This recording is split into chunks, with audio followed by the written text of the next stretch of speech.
everyone, welcome back to my channel. I am Yolanda Hayes. I am a local realtor in the Winston-Salem, North Carolina area with Berkshire Hathaway Home Services. So today's video is just a piggyback or continuation of part one. So if you have not watched part one, I'm gonna go ahead and link that up above. Make sure you watch that first before you go into part two. So today we are just going to go ahead and first I'm gonna recap part one, just a quick recap, but just make sure you go back and watch it. And then part two is just going to talk about buyer agency and what a real estate agent such as myself, what benefits and value that you have when you hire a buyer's agent. Before we jump into this video, please make sure you go ahead and subscribe. I am on several social media platforms, so please make sure you go ahead and follow me on Facebook, TikTok, as well as Instagram. All of the links are down below. So just to recap part one. So part one is talking about the National Association of Realtor lawsuit. This is a class action lawsuit that has gone on, and because of this lawsuit, a lot of changes are coming for home buyers. In the past, when a seller wants to go ahead and put their home on the market for sale, they typically had the expense of paying both professionals,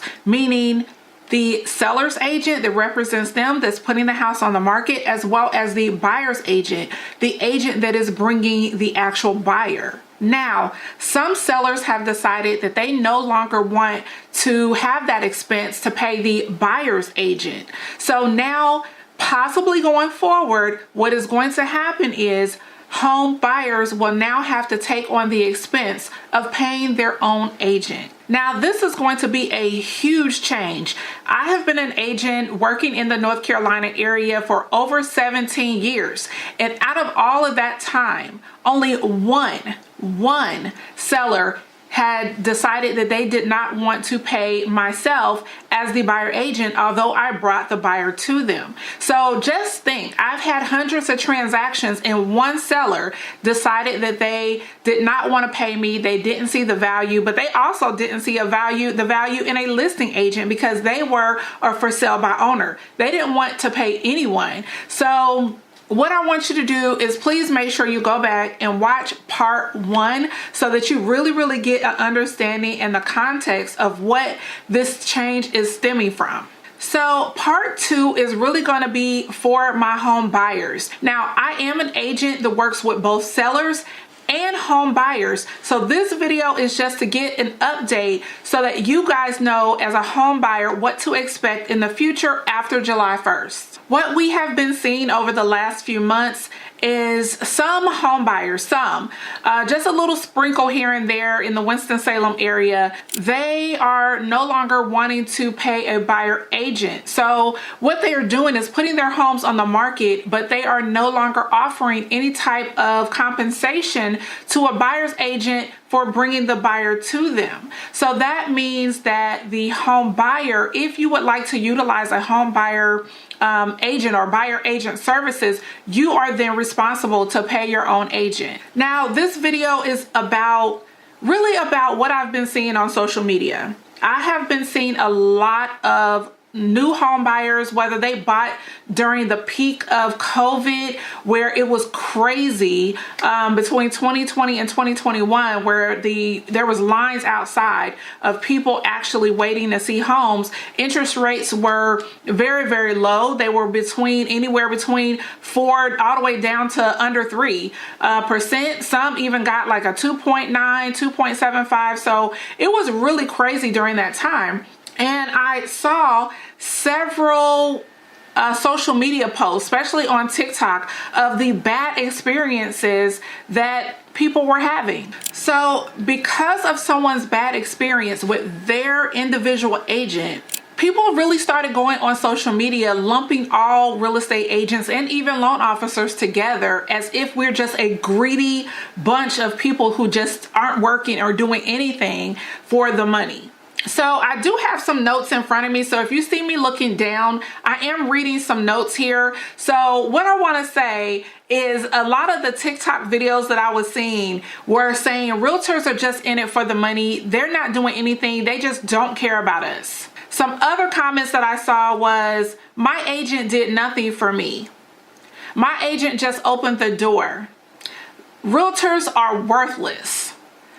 I'm like, oh my God, like, I don't know what kind of realtors you guys were working with, and they weren't, none of these people that I saw were in the state of North Carolina. These were just random people on TikTok that were all over the United States that had a bad experience, and they went online venting. You guys don't understand the impact that that has on future home buyers. That is scary.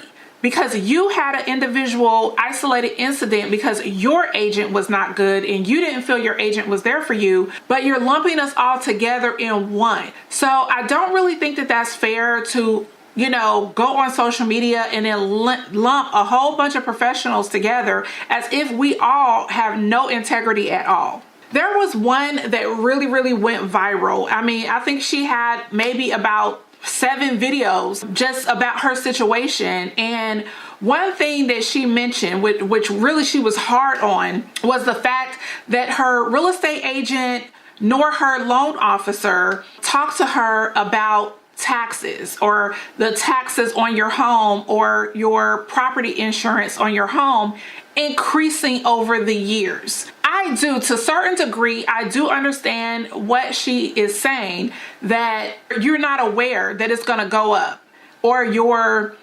realtor should have told you, or your loan officer should have told you that taxes increase over time. So now I'm seeing several videos because you do get a tax assessment. As your home increases in value, they will send a tax auditor out to get, you know, just to estimate the value of your home. Therefore, the taxes are going to increase as well. Now, I personally do tell my buyers about this because I was a first-time home buyer once upon a time, and I was not a real estate agent. So the reason that I do it is because I don't want my buyers, okay, the ones that work with me, I do not want my buyers going through what I went through.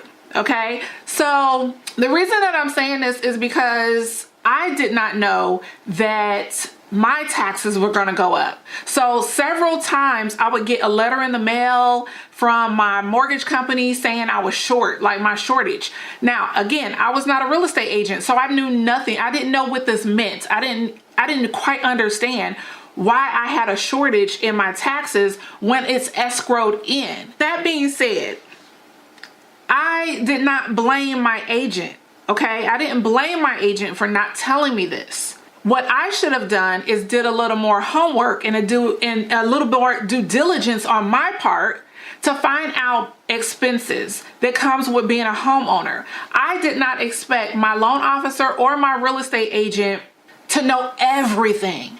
But what I'm seeing on TikTok is people are thinking realtors and loan officers should know everything and explain everything to you. We are literally here to help you buy a home, okay? So I want you to understand our job. We are here to help you purchase a home, okay? We are guiding you through the process. But quiet is kept. A lot of real estate agents are not homeowners. You are assuming that all real estate agents are homeowners. How can they show you or tell you or teach you how to be a homeowner and what to expect in the future after the sale is done when they are not homeowners themselves? So my advice to future home buyers, make sure you're doing your due diligence. I'm quite sure you have aunts, uncles, parents, grandparents, other friends that have purchased homes. Why don't you go and talk to them? Have a conversation. Again, do your due diligence and do all your homework to ask questions. What expenses should I prepare for? Okay? Because you got lawn care to pay for. If your HOA does not include lawn care, that's another expense. You have to prepare for things that may break in the house. You may have to prepare for roof damage. Your real estate agent is not going to tell you all of this stuff, especially, again, if they've never been a homeowner themselves. So expecting your realtor to tell you every single thing about being a homeowner, that is really not fair. That is literally putting a lot of pressure on real estate agents, and it's just not fair. And then you go on social media to vent. Now, I'm not gonna lie, we do have some bad agents out there. I get it. We do have some bad agents out there. We have agents out there that are brand new, that just got their license, and they don't or yet have had the proper training. We also have agents that don't want to give buyer education. They are just putting you in their car and taking you to go look at houses and trying to get you to go ahead and sign a contract or get you to buy a house, but they're not giving you the proper time and the proper education to buy a house. And then you do have some greedy agents that are out here, and this is really about a person, not about the profession. This is about the person, whether the person has integrity or they don't have integrity. It doesn't matter the profession.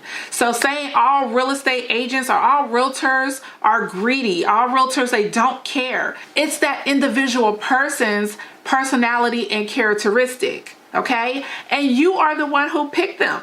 So if your agent was not good to you, you selected them. So what I'm saying is, please do not lump all agents together and then vent your frustrations out on social media. Basically, what I want to say is the time and energy that you're putting into looking at homes online, because I do see a lot of people online looking at realtor.com, Zillow, and all these other third-party websites. The energy that you're putting in looking at homes and researching homes, you also want to do your due diligence on the real estate agent themselves. Make sure you are reading reviews, ask for testimonials. Even if it was someone referred to you, you still want to get other testimonials, not just your friend's experience. You want to get as many testimonials as you possibly can. Just make sure that you are putting all of that time and energy to finding an agent that is going to advocate for you and work in your best interest and not their own. So back to this lawsuit that is going on. Some buyers may feel like they can go ahead and just purchase a home alone without an agent, and you can certainly do that. You can purchase a home unrepresented and you represent yourself.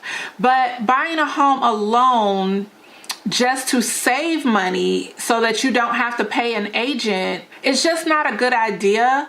And if you decide to cut out a buyer's agent and just go around to the seller's agent and contact whoever sign is in the yard, whether it's Allen Tate, Keller Williams, Berkshire Hathaway, whatever number that is on that sign, you are contacting the agent that represents the seller.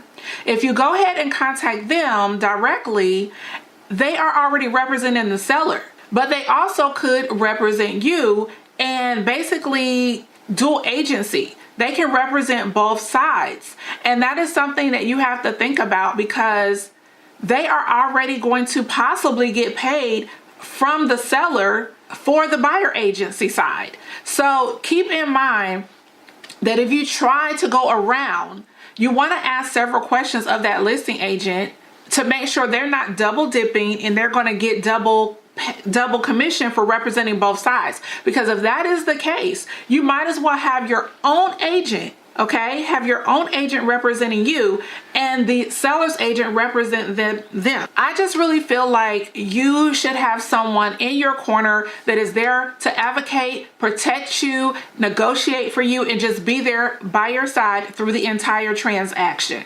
This is like walking into new construction. When home buyers are just out driving around on a Saturday or Sunday and they see new construction and they want to walk in and see the model home. When you walk into that model home, the agent that is sitting inside the model, they are there to represent the builder / the seller. But you're walking in there unrepresented or with no protection. So you want to make sure that you already have a buyer agent in place that you've hired. And when you walk in, just immediately communicate to the selling agent or the builder's agent, I have an agent already. So if I decide, I'm going to look around, and if I decide to buy a home or I want more information, I would like for you to contact my agent, or I'll contact my agent. You want your own individual agent that is there to protect you. So there are a few things that I definitely want you to look for when you decide that you want to start looking for a buyer's agent. There's a few characteristics and some things that you want to look for in your agent. I'm going to leave a list down below in the description box, but I'm going to give you a few right now. You want an agent that is going to go ahead and start off with home buyer education, versus someone who just puts you in their car or starts sending you homes. You know how the listing alerts, you'll start getting the listing alerts, and then as soon as you see a house that you want to see, you immediately go out and look at it. That is not a good agent, y'all. You want to go ahead and find someone that's going to have you come into their office or schedule a meeting with you on Zoom and go over the home buying process in very, very great detail. You want someone who's going to go over that contract with you. Here in the state of North Carolina, our contracts are 17 pages long at this time, and it could be longer after July 1st. But as of today, it is 17 pages long, and you want to make sure that you understand the process of buying a home. So you want an agent that is going to take the time to educate you and go over that contract with you. You also want to make sure that it's an agent that's going to be available. So you do want to ask some questions such as, do they work full time? Are they a part-time agent? So that's something that you want to know. You do want to ask them, and again, you may want to ask them, are they a homeowner? A good agent is also going to definitely search the properties for you. If you find a house that you absolutely love, they're going to pull comps and actually do research for you. They're not going to just automatically write up an offer and not really help you understand what you are buying. So make sure, these are red flags. If you are starting to see agents not provide this is the bare minimum. Home buyer education and going over this contract, going over the actual sales contract with you, this is bare minimum service. If you're not even getting that, this is an agent that you don't want. You also want an agent that is experienced, that has a team in place. You want someone that has a loan officer to refer you to that's reputable and trustworthy. Closing attorneys. You're going to need a closing attorney to finalize this actual transaction. So you want an agent that can actually refer you to a closing attorney that they have used before and has successful closings. You want someone who has home inspectors in their database, roofers, electricians, and so on. You just never know what can happen, and you want to make sure that your agent has access to a database of trusted professionals. So last but not least, when you do decide to hire a buyer agent and you sign a buyer agency agreement, this is a partnership, okay, where a service is being provided, and the professional that you hire, your agent, your buyer agent, has to get paid for their services. So again, part one is explaining why, or the explanation as to what started this snowball of why sellers are not wanting to pay buyer agents any longer.